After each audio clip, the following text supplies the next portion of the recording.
W tym roku na nocnym zwiedzaniu browarów grała rola hebamy i ten eliksir, który sam mam w tej to flaszce, cieszył się bardzo dużym powodzeniem u chłopów, bo to jest woda ze stojącego konia.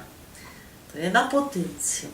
Widzisz, ten koń jest bardzo męski, stoi, także jak wtosik, ja mam jeszcze, jak wtosik z was potrzebuje, to ja sam go mogę uraczyć wodą ze stojącego konia.